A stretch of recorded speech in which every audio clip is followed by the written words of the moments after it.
This is the 100th anniversary of the city of Muleshoe, established in 1913, and we're now to 2013.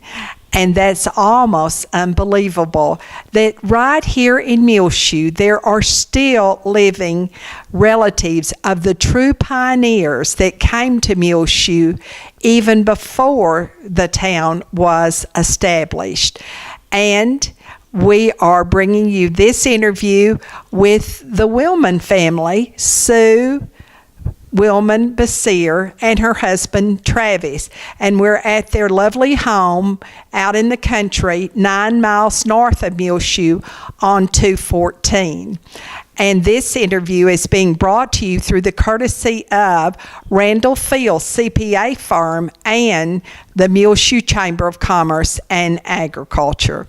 Now, Sue, who was the first in your family that actually came to Muleshoe? Well, Or came before there was a Muleshoe? the very first one, the reason I'll say that we're here in Bailey County, and the reason that the Willman family ever came is because of my great-grandfather, Christian D. Buhrman. And this is his picture. And he was born in Oldenburg, Germany in 1843. He came to the United States with his father when he was 12 years old.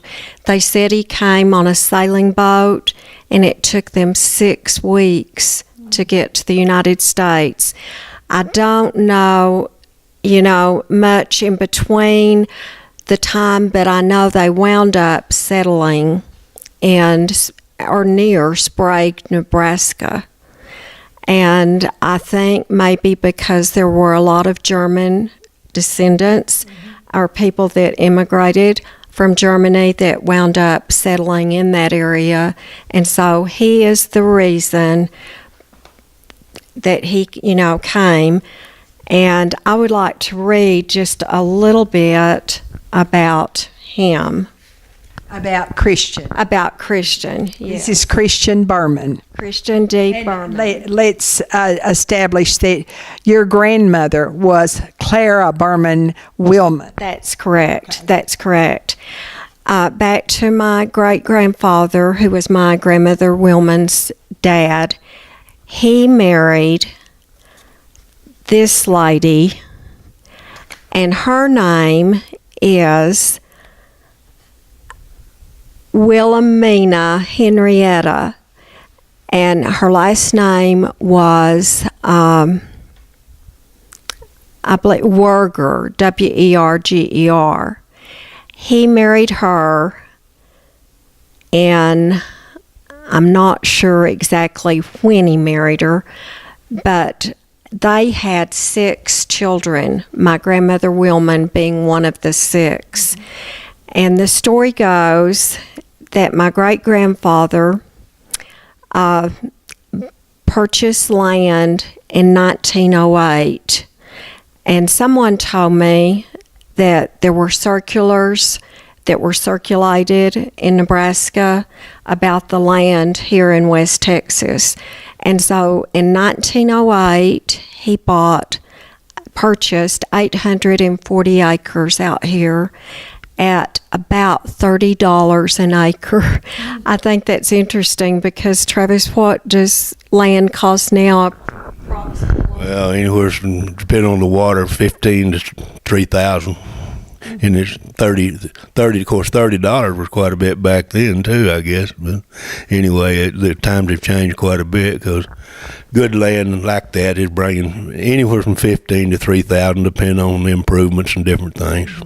And the land that he actually bought there, in which now would be sort of the YL area, right, Travis? That's right. Well, is there water on that land now? Yes, it's weaker, which nearly all of it around here is. But the YL school was built.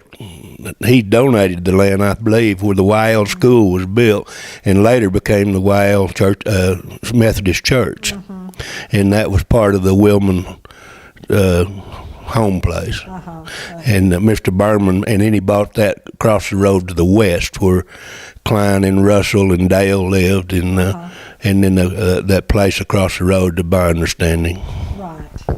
My great-grandmother Maggie died when she was only 42 years old, and she died in 1896. So she didn't come. died. No, she did not come, and it was then sometime before, 1908, when my great-grandfather purchased the land. I know that he never remarried, and took care of the 6 children, and his oldest daughter, I believe, helped kind of mother the younger ones, and I think that was Aunt Emma that did that. But anyway, I wanted to mention about her. Now, he came before your grandmother and her family came, right? Well, he purchased land, and I'm going to kind of tell you that story because after he purchased the land, he persuaded his oldest son, Edwin, and Edwin's wife, Sina, we called her Aunt Cindy, to coming on out and settling the land. I don't really know any facts about I don't think he'd came before, so I guess he bought the land sight unseen, as far as I know, because Edwin and Sina came out. And I remember Sina Buhrman. I bet you do too. Oh, sure. We called her Aunt Cindy. But anyway, they came in, I believe, they came out in 1908, in fact. So they settled the land, and then my grandfather did not come out until early 1913. Now, didn't Mr. Buhrman die real soon? Yes, he did. But I'm going to back up just a little bit to my grandmother Willman, his daughter Clara. Right. She was a school teacher in Princeton, which was outside of Sprague, Nebraska. Yes, and she was a school teacher and also taught piano lessons. And evidently the Buhrmans were friends of the Willmans. I asked someone, and they said probably because they were all of German descent, and then it could have been that they went to the same church, but anyway, they were friends. So my grandparents met each other, and the letters that were recently, copies of the letters that were recently given to me were written by my grandparents to each other in 1911 and 1912. Now, can we just sort of see, just one at least? I bet the way they wrote was so different, and the wording that they used. It was, but it was also endearing to me because they each began each letter to each other. My grandfather, even though he originally lived in Sprague, he was grown and went to Colorado in the San Luis Valley, where he was thinking about, and he may have purchased land because I know they said he farmed there, and that's where he was living when these letters were written back and forth. So he was writing back to his sweetheart, and then he wrote her because I don't know, maybe he was. That's just like a man, isn't it? Yeah. I just had to say that. Myself. I bet you did. Well, you didn't have to. Sue was right. Well, she went off college for a little while, one semester. Not very. I was going to say not very long. Yeah. He did write me, I know, one letter, and oh gee, I hope it's still up in the attic because I think that's the only letter he ever wrote. But anyway, no, these letters are so endearing. And look, Maggie, they're just addressed like Mr. Irving Willman, Garnett, Colorado. Period. Yeah, Nothing. period. No, there's There's not an address, But my grandmother always starts out, "My dear Irvin," and then he in return returns the letters and puts. Well, let me find one from him. They're mostly, my dear Irving. right more than he. My dear Clara. So they addressed each other as their dear. And did they ever say love? Well, and they ended them. Let's see, how exactly did they end them? Yours, Clara, and let's see how my grandfather would end his. She did write him more than he wrote her. He was so busy working. Travis, what's the amount on that stamp? Can you tell? Is it a penny stamp or 3 cents, or can you? I can't read it. You can't no, tell. No. It's What can you see the postmark? What the Princeton. The date. Is I need to go get my glasses. I guess. that's Not okay. very plain. That's fine. Well, I'm sure it wasn't more than a penny. 1902, I think. 1902. Yeah, no, 12. 1912. 1912. Okay, 1912. Well, for That's some okay. reason, but anyway, they were both of them back and forth were very endearing. Now, I was noticing the handwriting is very nice, don't you think? Yes, yes. Legible. Well, yes, very legible. And there is one part in here I want to read to you because Grandma says to, and of course they weren't married, she says to her dear Irving, say, are you a Republican or Democrat? And then she says, I, underlined, am a Democrat if I were out there, I could soon vote, couldn't I? I wonder what the men would say if women had a convention and had as many quarrels over it as those delegates at Chicago. You aren't going to vote for Roosevelt, are you? Isn't that darling?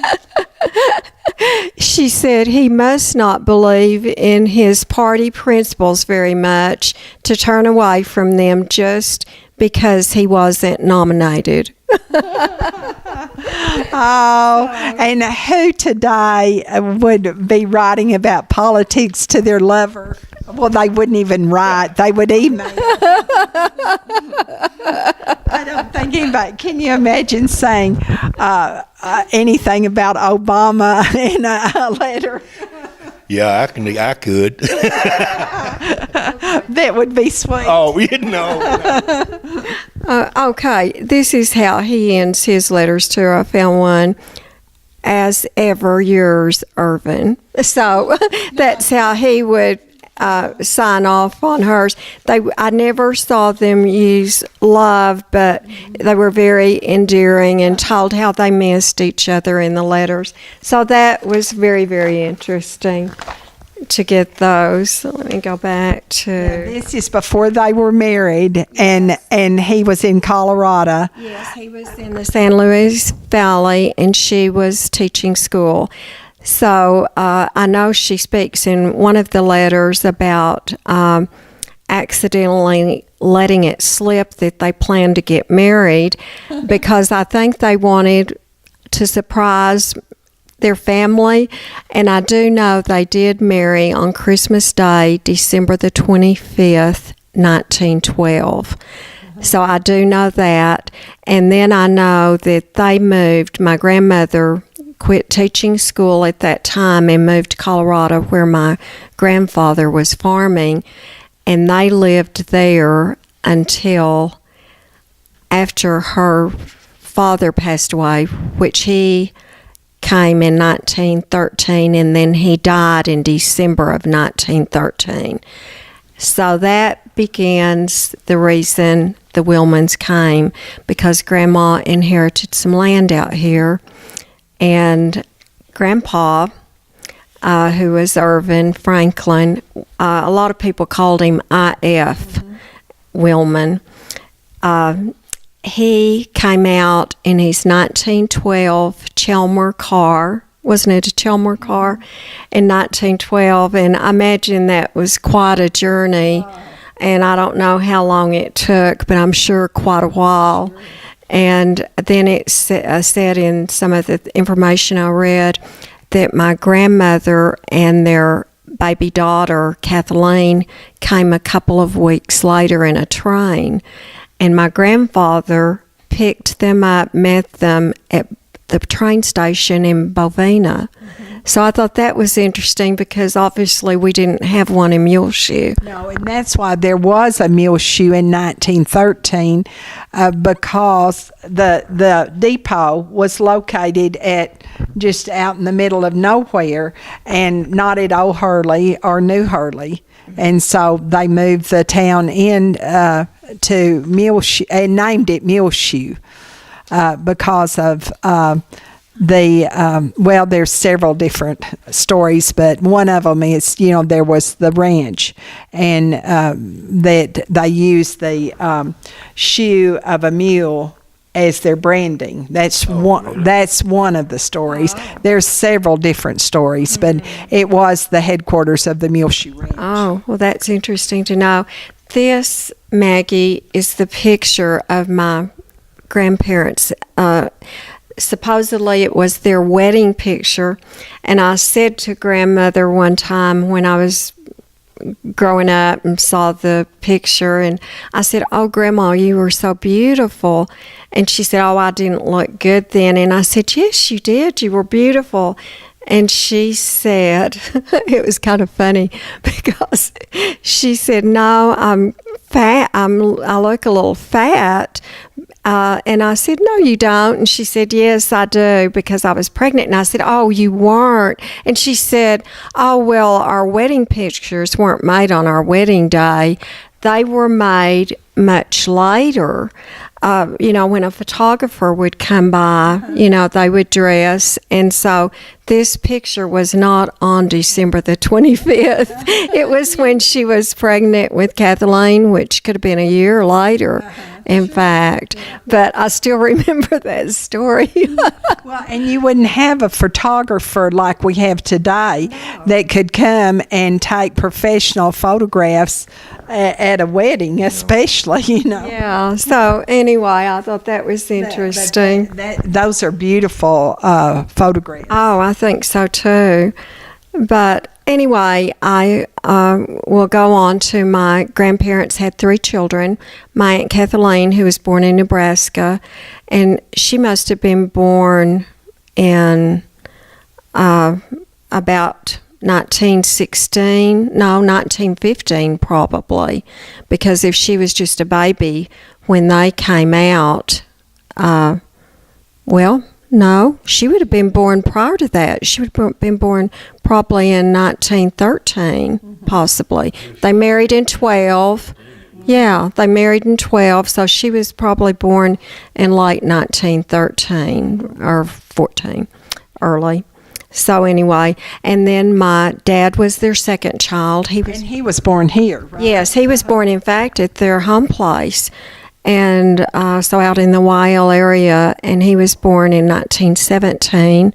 And then my Aunt Jean was the youngest, and she was born, I don't know, I think approximately 3 years later than my dad. Could have been even more. And she was Miss Ed Moore. Yes, she married my Uncle Ed Moore. But anyway, the story, I'll back up a little bit because they said that my grandfather, I.F. Willman, did his farming with 2-row equipment pulled by 6 horses. It was hard, slow braking, and then farming the prairie land. He also raised cattle and hogs and usually had 6 to 8 cows to milk every morning and every evening, and said that he milked by hand, of course, and then he used a hand-turned cream separator, and he would separate the cream from the milk, because in those days, they said mostly the cream and egg money was what paid for their groceries. So, it's just so interesting to learn about our ancestors. Said that they would go to town once a week on Saturdays to purchase their groceries. So they didn't, go like we do nowadays. And also, I'm sure that a lot they had right there on the farm, like chickens, and they, I'm going to get into that. I also wanted to mention that I learned their house burned down in the 20s.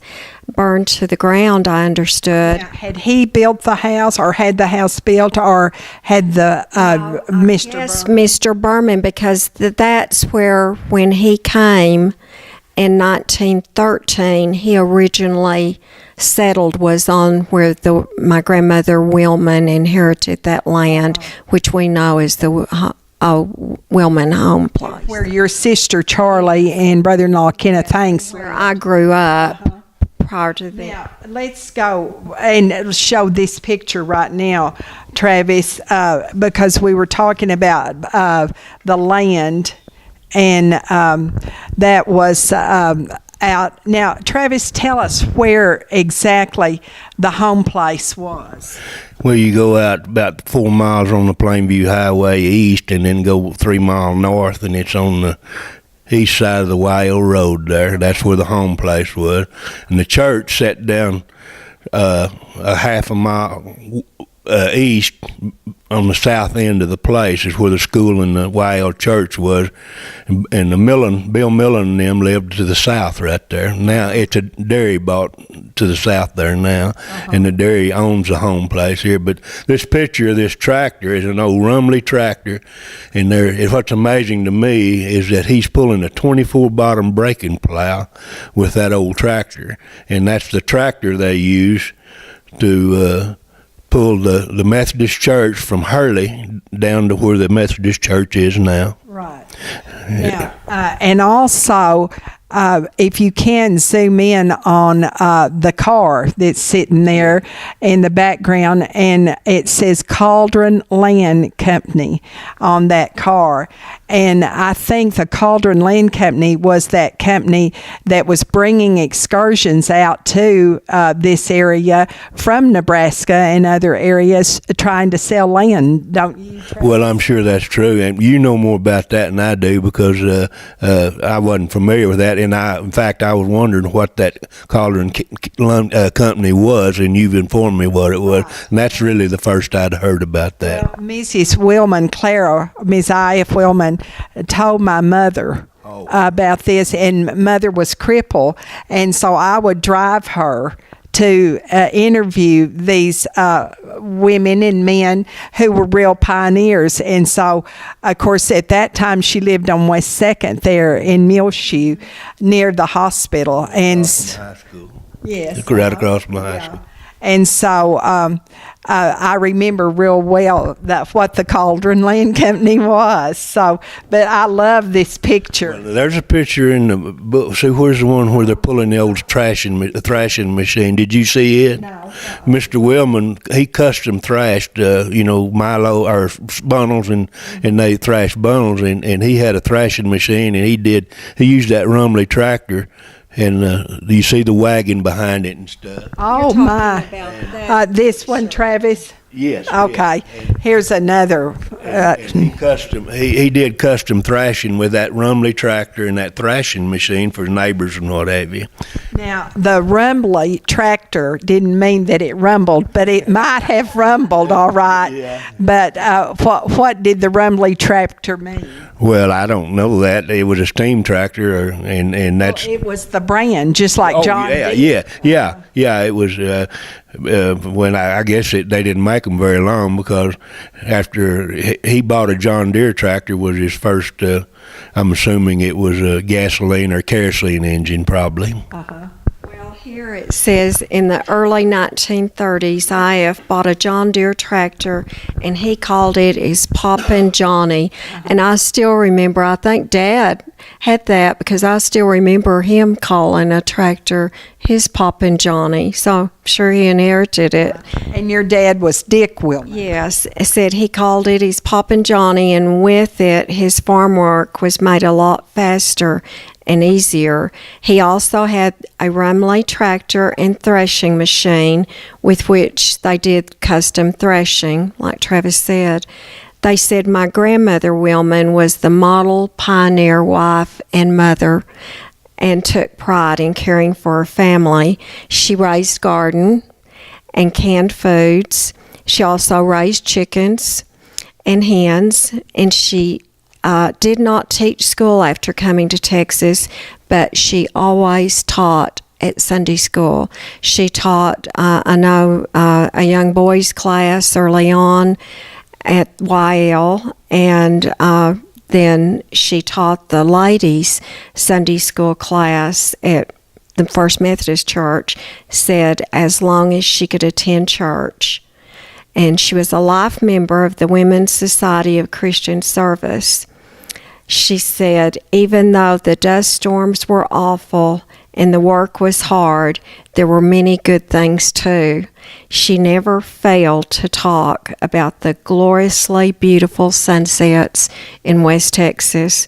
We enjoy those too, looking out our west window. The Willmans built a big pond on their farm, and it was used by the whole community. There's a picture of that pond, Maggie. There. Yeah, sure. Travis, That help me. And you hold that. I wish we had the original picture, but that pond was on the Willman home place. And you can see, because there's the rowboat there, it was a huge pond. Yeah. And said that my grandfather built a diving board that was so it's deep enough pond that people could dive in and had the boat. So anyway, they said that there was a lot of good times, and the whole community used that for swimming, 4th of July parties, and said that people would sometimes gather for 4th of July parties and even church baptisms, and many swimming parties. And then also my grandfather, IF, donated the land for the YL school to be built on. It says in 1918 when he donated that corner. How many acres, Travis, of the... I'm thinking there was 5 down there where the school and the parsonage, after the parsonage used to be up on the highway, and then they moved it down by the church later on. And that's where my dad started school, and my Aunt Kathleen and Jean. Yeah, my mother wound up teaching, but that comes on to the rest of my story about how Mother entered the Willman family. But anyway, my dad attended school in Muleshoe after YL. He did attend, but he did not. He was the only one that did not graduate because they said he was very adventuresome.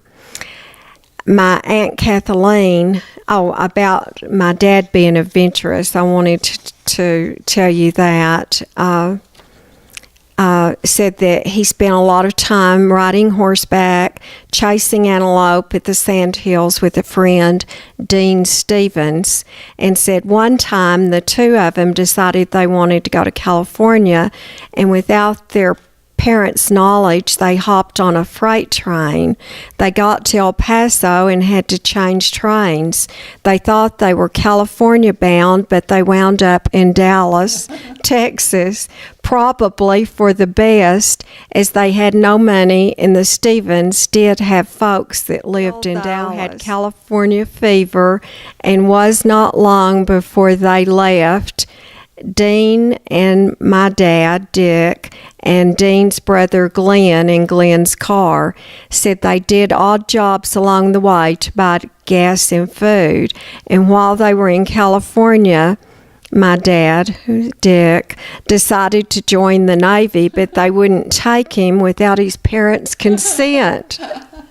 Because the rest of the story is my Aunt Kathleen, after she graduated from Muleshoe, went to Texas Tech. And back then, going to college was a little different because in copies of her journal that I recently acquired, she talks about the Willman family all going to Lubbock in their car and looking for her a place to live. She didn't live in a dorm. They went and interviewed families, and she lived with the King family her first semester or first year there. And in turn for her room and board, she did light housekeeping and also babysat their children. They were a young family, but she wanted to go to college that bad. So I thought that was really interesting about that. And then she would come back, of course, in the summer, and when she did get to come back, it wasn't very often, and she would ride the bus to Muleshoe when she would come, and occasionally they would go and pick her up, but, not very often. And so I know she worked hard, and she also talked in her journal about when she was home and before she left, helping my grandmother can foods, helping sew, and helping make their clothes, their dresses, and then she would even talk about remaking them after they were frayed. She would take them and mend them, take the frayed part off, and when they would outgrow them, she would take them all apart and remake them for herself and for Jean. And so anyway, that was interesting. And then the second semester or the second year she goes, they go down, and she's real disappointed because they don't find anyone that they feel comfortable with her living with. And so she returns home and works. And so, she just doesn't go continually, but she does go back and lives with another family.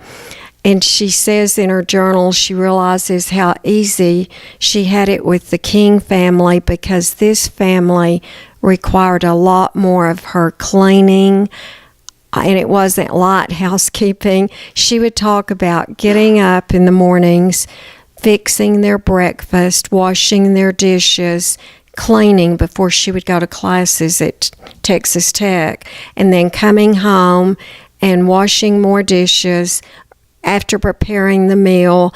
And so she really, she worked for her board. She did. She worked really hard that second year when she lived with them.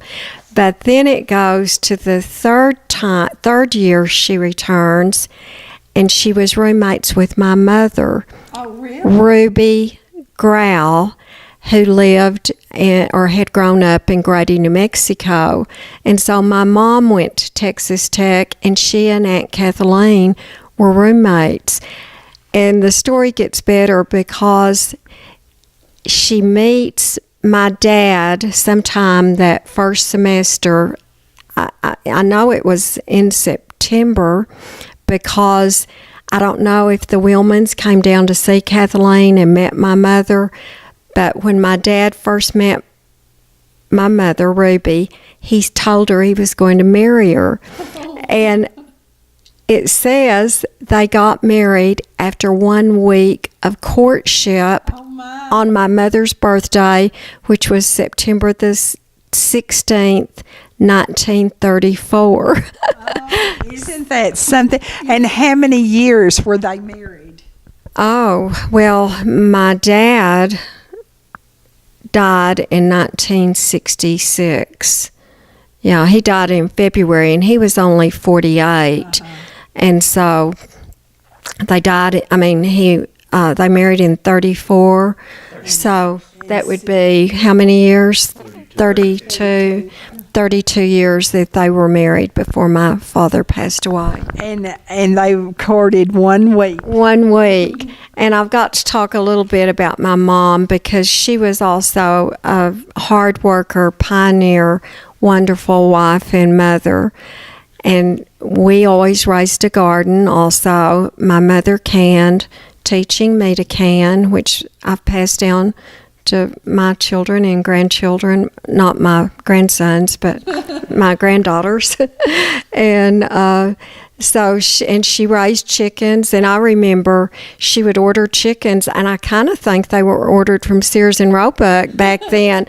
I may be telling this wrong, but they were ordered from somewhere, and I remember them coming in the mail in these kind of real small cartons, I remember, and of course they had the little holes on them, and I was always so excited because they would get to stay in our washroom under a light for a while before they were made, but they were so small, they were tiny. So, and I remember her wringing their necks off when they got older, and for us to cook and for her to put up, and I helped some. I remember singeing the feathers off, and then I would pluck the feathers off, which I didn't like. But I'd rather be, I'd rather be snapping the beans. I'm sounding like I really worked. My older sisters, I know my oldest sister, Charlie, she did a lot too, because my mom loved working with my dad, and she would drive the tractor and she would drive trucks during the grain harvest, and I would ride with her in the grain trucks to dump the grain at the elevators, and still have fond memories of that. But my mom worked very hard, and my older sister Charlie was 10 years older than me, and she would do a lot of the cooking, and and then my second sister Kay was 2.5 years younger than Charlie, and she would of course help out too. And I'm sure I was the nuisance. I was the baby, but anyway, You were spoiled. they said I was, but What, Travis? She was spoiled. no, my grandmother Willman always called me Sweet Sue. And I called you something else. Yes. Well, now this house where you grew up, is that the house that your grandparents had lived in, or did one burn? Or Well, now their first home, which was where the Willman home place that I call the Willman home place where I grew up, their original house burned, and then my grandfather Willman built their second home, which was the house I grew up in. okay, so you grew up in I.F. and Clara Willman's original home then. Yes, I was born, though, across the road. Mother and Daddy, when they got married, built a home across the road from the Willman place. Okay. That was also in this property my great-grandfather purchased. And so they lived across the road when I was first born, and I've got a picture of that as well. But this is the old Willman home place, and there's a picture of my mom and dad and the old car. So I think that's kind of interesting. Wait just a minute. He what? He built it out of concrete blocks because he said he was going to build a house that wouldn't burn. And eventually it did. When Kenneth and Charlie had it, it did burn inside, but the structure, outside structure, is still just like it was. Now, the house that's standing right now out there where Charlie and Kenneth lived, is this the house? That's the house. That's the house, exactly. Is that a Chevrolet? I don't know that. I think it's a Chevrolet, but I don't know that, man. okay, that's just my guess, and I'm not a good guesser. but it is, I think, a late 40s car. And then here's another car of the Willmans, and this is I.F. Willman driving this car. And, something we need to go back and talk about, Sue, is the Old Hurley Methodist Church. First of all, this picture is at Old Hurley. Now, is it Old Hurley or New Hurley, Travis? This is Old Hurley, I believe, yes. Okay. And this is the Methodist church, or the church out there, actually. I think everybody went to the church. Yes. And this picture I'm holding was after a Sunday service. And now, where was that community located? It's about 2 miles north on the Freona Highway, and then Old Hurley was about a half a mile east. Right now, if any of you are familiar about where Jerry Harrison lives, right along in there is about where this would be. I'd like to go back and look at the abstracts and make sure, but that marker out there on the highway says a half a mile east of that marker. West of that marker. West of that. Right, west. And then this other picture that Travis is holding has that Rumley tractor in it.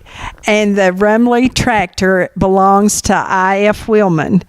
And they are actually pulling that church building from Old Hurley into Muleshoe. And it was my understanding they got stuck out in the sand. Yeah, I didn't know about that. I'm sure they did, knowing the sand, and I'm sure it was even worse at that time.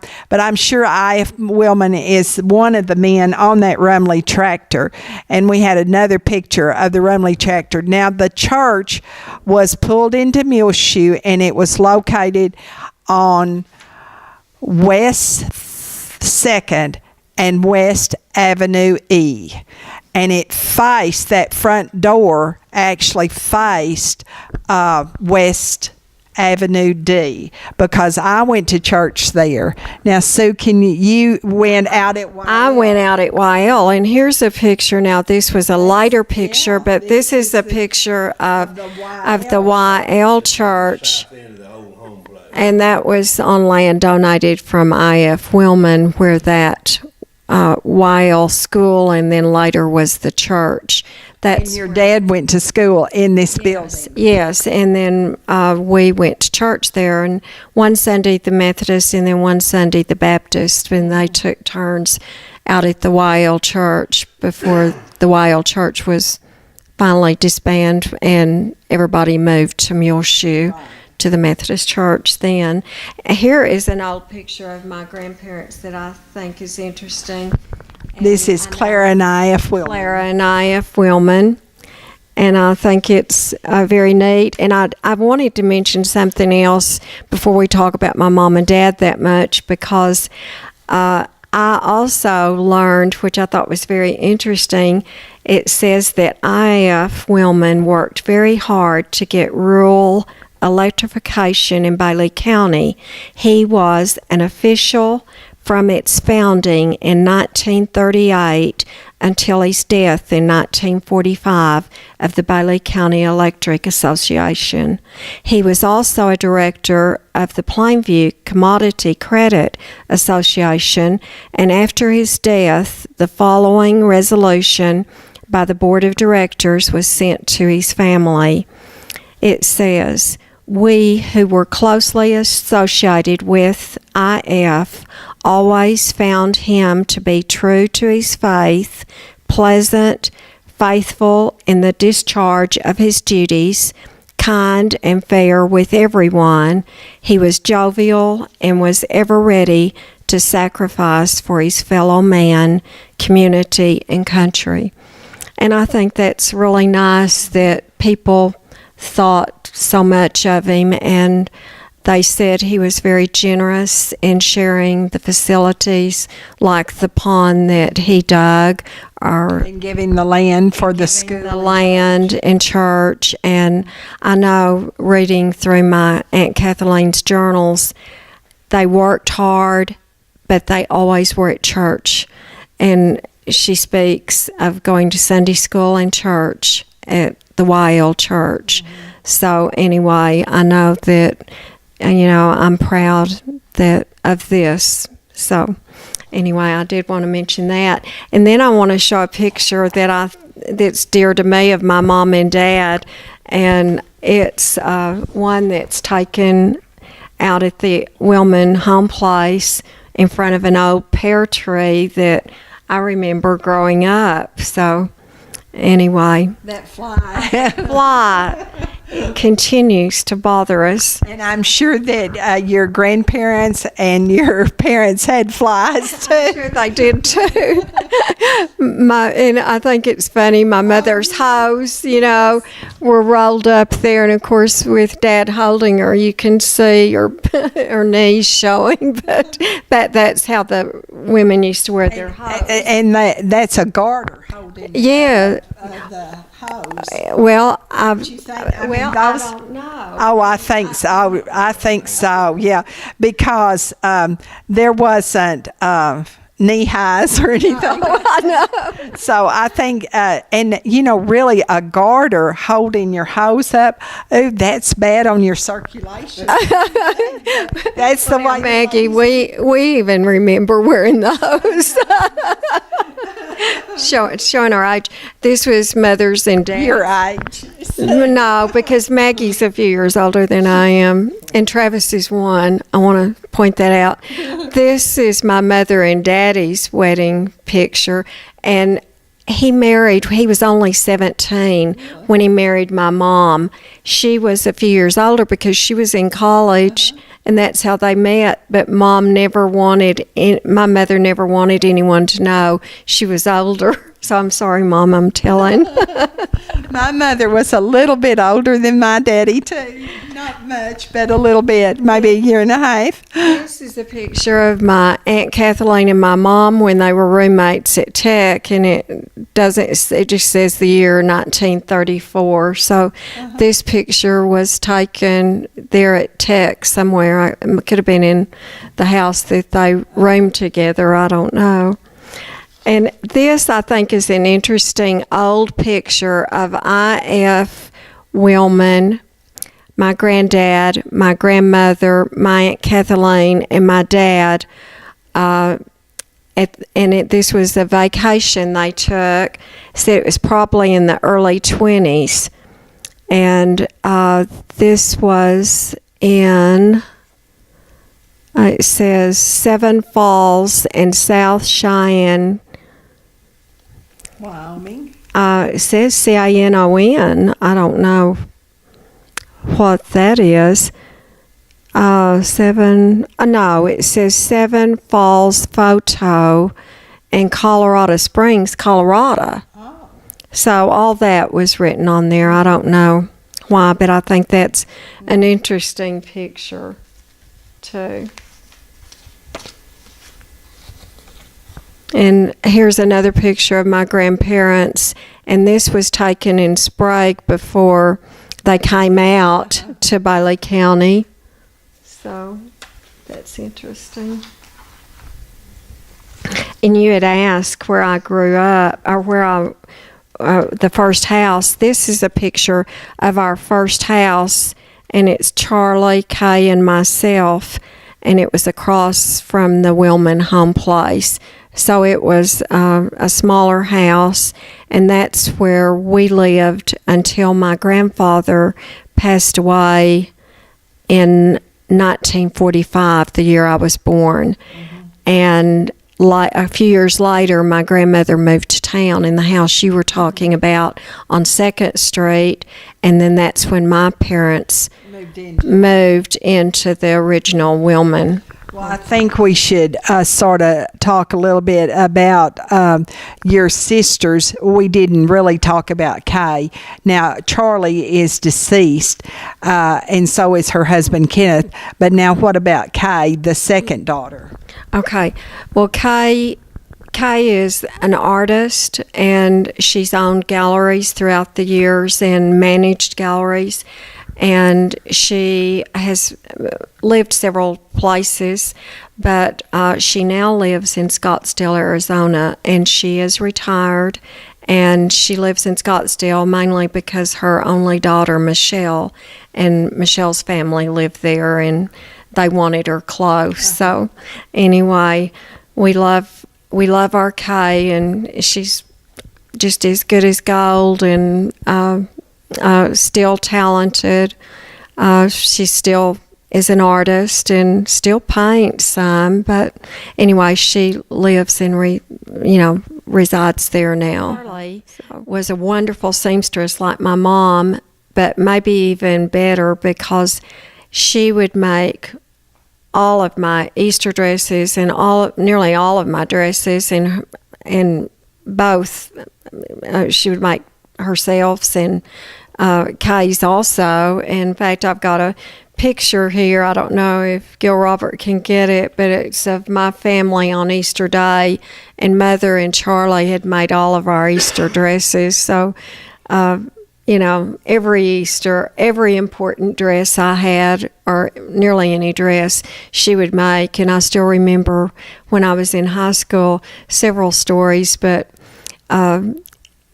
we would go shopping, and we'd go into Hemphill Wells nice shops and go in the dressing room, and I would try on for Charlie, and she would sketch the dress or the outfit, and then we'd go buy the fabric, and she could make patterns. She was just wonderful. She really was. She later opened up a store, and it was called Charlie's Originals. So that's one story. And another story about Charlie, when I was in high school, I was going to this FTA convention, and Mom and Charlie were going to drive the car full of us, down, and they had asked me to twirl for the program first thing that morning. So I wore my twirling outfit and took my dress. Back then we dressed in high heels, and for something like that we dressed up, and I had my clothes, I thought, all packed. But when I got to Lubbock in my twirling outfit, I discovered I had everything beside my dress. Oh, no. And so I said to Charlie, and Mother, I said, what am I going to do? I can't wear this twirling outfit all day. And Charlie says, I'll give you my dress. All three of us were the same size. And she had on a nice dress with heels. And so I said, well, what are you going to do, Charlie, wear my twirling outfit? She said, no, I've got a long coat. I'll just go shopping for a dress. So she had more fun that day.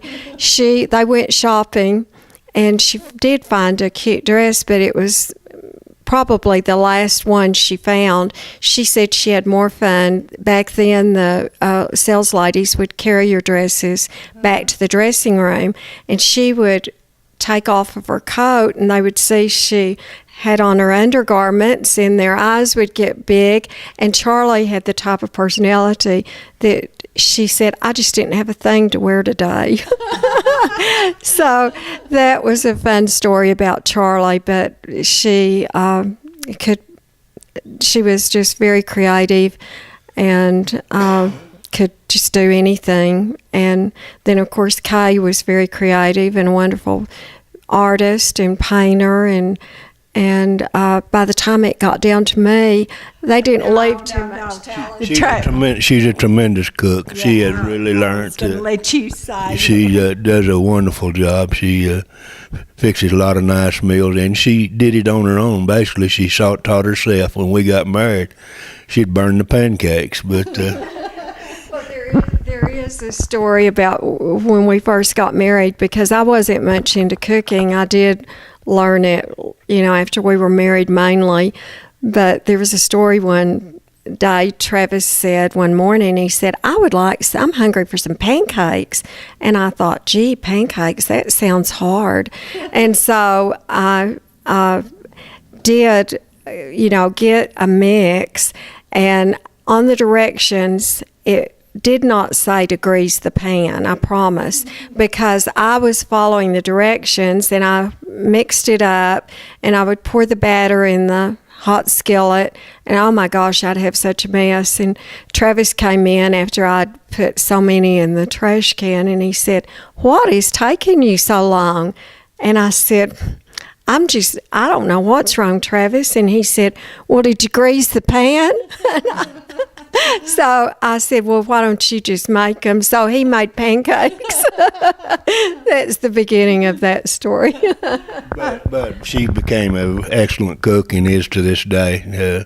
Does a wonderful job. And she, to be spoiled and learn to can and do all the things she'd done. And of course, her mother helped her, taught her how to do a lot of that. But she's teaching some friends now how to can, and that's kind of a lost art. Yes, it is. And she, in fact, her and Toby Kitchen's new wife, she taught Ray Lynn to do some. They put up some canning, some beans and some hot sauce, some different stuff, and corn, but Sue's an excellent cook and an excellent mother and an excellent wife. What a nice tribute. Travis, when did you come to Bailey County? Well, I was born in August 6th in 44, and we came in January of 45 down by southwest of Stigall on the state line down there. Mm-hmm. And we stayed on the state line until 1950, and then we moved over by east of Stigall from 50 to 53, and then when we moved to Muleshoe, we were out there by YL when we moved to Muleshoe. And what's amazing about Sue and I's ancestors, we went to Germany in 1995, and we looked up a little of our history, and her ancestors and my ancestors, mine were in Bern, Switzerland, and hers was in southern Germany. We they didn't live probably 125 miles apart in Germany, right? And both of them came in the middle 1800s to America. I'll be. And my ancestors mainly were watchmakers, or what I know about them. And but it was kind of unique that, and even her family, the Grouse from Grady, they came from Germany also. Is that right? Mm-hmm. And so now, where were you born? I was born in Lamesa General Hospital. Mother's doctor was in Lamesa. We lived at New Home at the time, and then after I was born, we moved to Bailey County. And so now you have brothers and sisters. Who are they? My oldest sister, LaVon Henderson, married to Jack Henderson. They live in Muleshoe. Frances Blaylock was married to Dabney Blaylock, and she lives at Oak Creek now. Dabney has passed away. And Betty Shanks now is, her and Donald Shanks live in Fayetteville, Arkansas, and Springdale. Close to Fayetteville, anyway. So all of your sisters married Muleshoe boys. Oh yes, yeah. And you married a Muleshoe girl. That's right.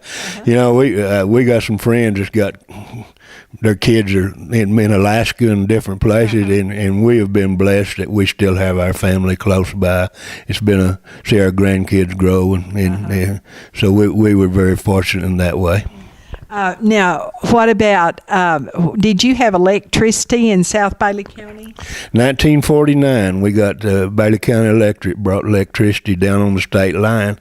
And, you know, then they just run an old wire across, and, you know, a light bulb was hanging down out of the ceiling. But I remember after we moved over by Stigall, we had a snowstorm, and we were without electricity about 3 weeks.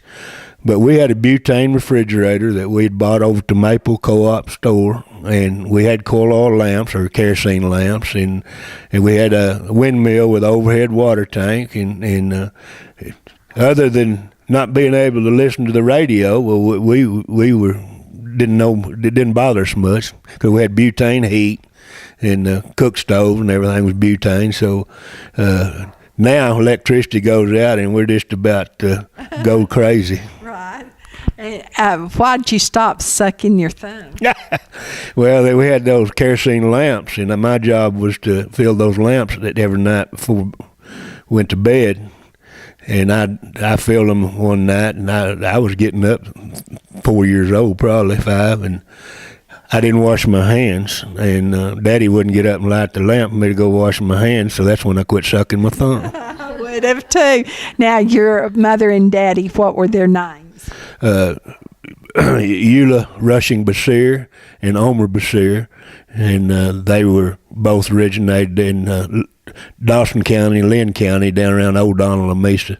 And Daddy and his family moved from Hill County down on the Brazos River back in the 20s to O'Donnell and New Home, that's where we lived when I was born. And we moved to Bailey County right after I was born. And Sue's real glad you were born. Well, she might question that. And here's another picture I wanted to talk just a little bit about, because it's a picture of Charlie, Kay, and myself in front of a playhouse my dad built for us, and it was for Christmas. And he built it out in the old silo, and so it was a surprise. And on Christmas Day, this was given to us. But anyway, I was always proud of that playhouse and had a lot of fun, you know, playing in it. My sisters were a little older, and I think I wound up enjoying it more than they did. Do you remember what Christmas, what year maybe? Well, I look to be maybe 3 years old. So Charlie would have been 13. So the late 40s. I was born in 45, so probably 48, something like that. And I know it's after we moved to the Willman home place because it was back behind the Willman house. So anyway, I love playing in that place. Did you ever have a playhouse? No, I never did. Well, my dad was fun-loving too, like his father, and I remember he bought a boat, and on weekends, our family, my mom and my sisters and I, my dad would go to the lakes and water ski. I couldn't fit in the skis when we first went, and so I had some kind of a board tied onto the boat, and they would, I would get to ride that. I don't remember what kind of a board it was even called, but anyway, and then finally I did grow into the skis, but we had a lot of good times in the summer going to the lake and water skiing. And my dad at that time, nearly all the guys then smoked, and I can still remember. Well, and the women too. Oh, some of the women, but he would start out skiing with his cigarette, and he would come back in and come on the shore, and he'd still have his cigarette. So he was a good skier, and both my sisters, and I learned to be. I don't know if I was quite as good as they were, but we all enjoyed skiing and having a good time then. And another funny thing that Dad did on one vacation to Florida, he and Mom went, and when they got back, Dad said we had a surprise coming in the mail, and he had purchased a monkey. And he built the cage behind our garage for the monkey and a swing, and even fixed little indoor facilities that the monkey could go inside the garage, for heat. And so we had a lot of good times with the monkey. My sister Kay, she always loved all animals, and she especially loved Roscoe, was the monkey's name. And I remember she rode on her bicycle, I believe, with the monkey in a 4th of July parade one time, and sometimes the monkey would get out and get in the house, and I remember Mother would have a fit because the monkey would do funny things like get in her makeup, and I think the monkey drank some of her perfume because he was acting like he was kind of drunk when we had a hard time getting him out of the house. And she would hang her clothes on the clothesline, and sometimes if he'd get out, he would just take the clothes, undo the clothesline and the clothespins, and we'd come in and all of the laundry would be on the grass in the yard. So we had fun, with the monkey. I don't know if Mom thought it was much fun, but he did funny things. Like I remember one time a salesman came up in the summer, and that was before air conditioning in cars, had left his window down, and Roscoe got in and got his keys, and he was up in a tree with the salesman's keys. So we had fun, and Shelby and Bailey, when they were little, who are our granddaughters, they loved hearing the stories about Roscoe, and when they would stay with us, they'd say, "Tell us another story about Roscoe." So, those have been passed down.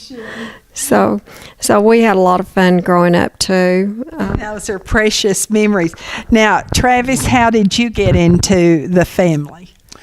Well, Sue and I started dating when I was a freshman with some in 8th grade, and then we dated through high school mostly, and then I graduated a year before, and then she graduated and went to TCU for one semester, and then as of April the 26th, we will be married 50 years. My goodness, isn't that wonderful? Yes, it's been great. She's very patient. We already knew that. Now, Travis, what about your children? Tell us who your children are and what they're doing, and then about your grandchildren. Well, Todd and Cindy is here in Muleshoe, and Cindy is a principal at junior high, Watson Junior High, and Todd is employed at Bailey County Electric, which is where my father worked at also, and he retired from.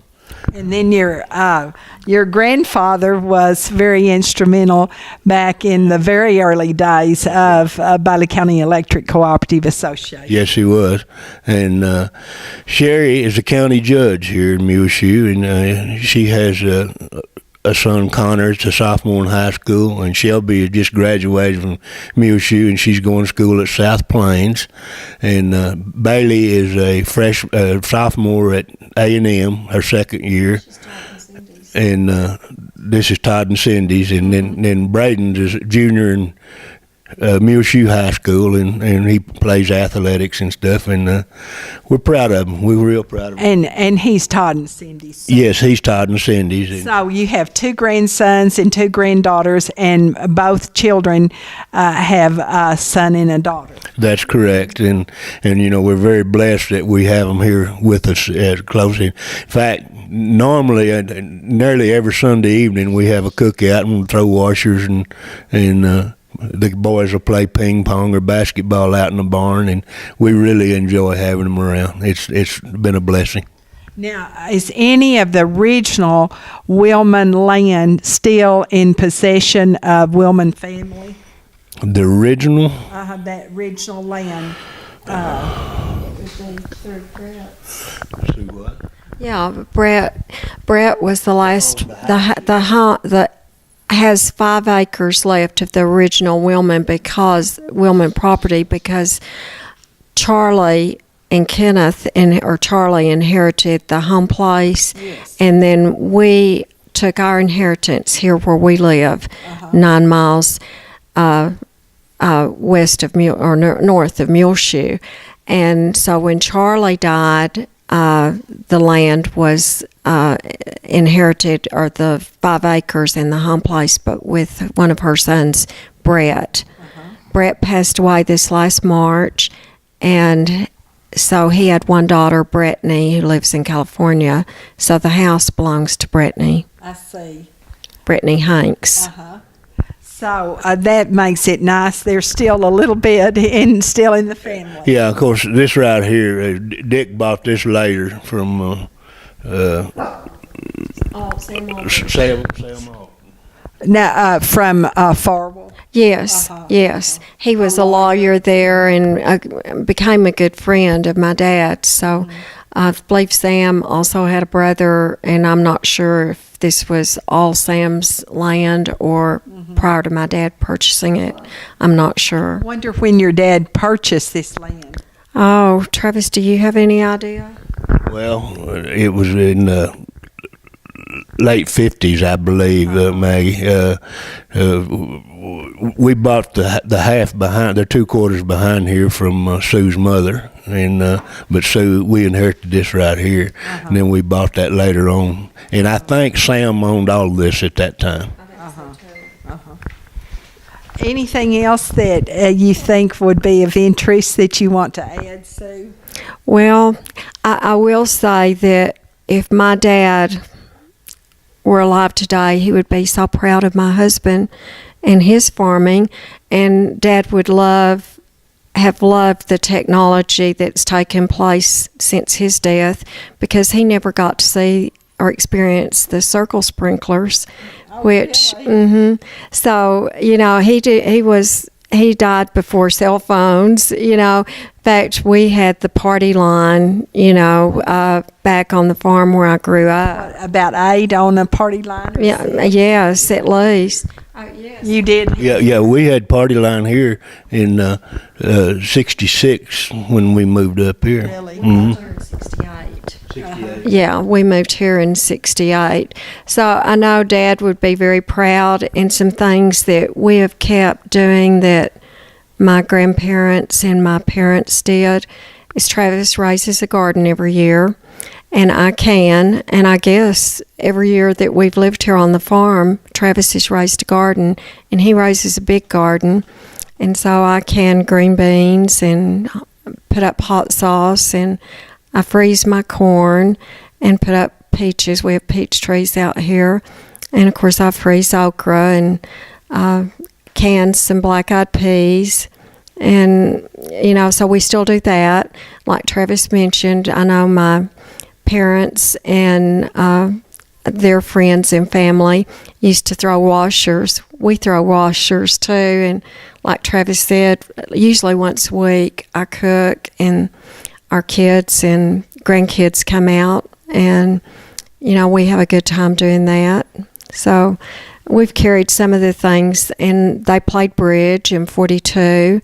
And we play bridge and enjoy that. I don't play 42. I think Travis played some when he was younger, but I don't do that. But, we still enjoy some of the same things that they did, and we certainly enjoy the beautiful, beautiful sunsets. That's the best. Yeah, that's wonderful. Well, it's not the best. The family's the best. That's right. That's right. Anything else, Travis? I don't guess, Maggie. It's just been a great trip. We want to thank Sue Willman Bessire and her husband Travis for inviting us out to their lovely home here out from Muleshoe, north of town on 214, to talk about the Willman family and the Buhrman family, as her great-grandfather was the original owner of the land here in the YL area, not really too far from where they live today. And they came in what year? He came. He came in 1913. He purchased the land in 1908. And he came in 1913, which was the year actually Muleshoe was established. Now, I feel because of people who came as true pioneers of this community, who were very staunch. Now, staunch in many ways, spiritually, mentally, physically, and they had no modern conveniences that we know today, like a washing machine or even electricity or telephones. No cell phones, imagine that. And a tractor that we know today with air conditioning and heaters, there was none of that, or a GPS. It is amazing, though, the 100 years what has brought to this area, but it was because of those strong pioneer men and pioneer women, the Willmans being one of those families. I.F. and Clara Willman, the grandparents of Sue Willman Bessire. And this interview has been brought to you through the courtesy of Muleshoe Chamber of Commerce and Agriculture, and also Randall Field CPA firm in Muleshoe. Maggie, I want to thank you for what you and your family have meant to Bailey County and to Muleshoe, because I've known you, seems like forever, and of course I knew both your parents and what y'all, and then carrying it on down to Gil Robert. Y'all have just meant so much to our area. I would like to thank you. Well, thank you.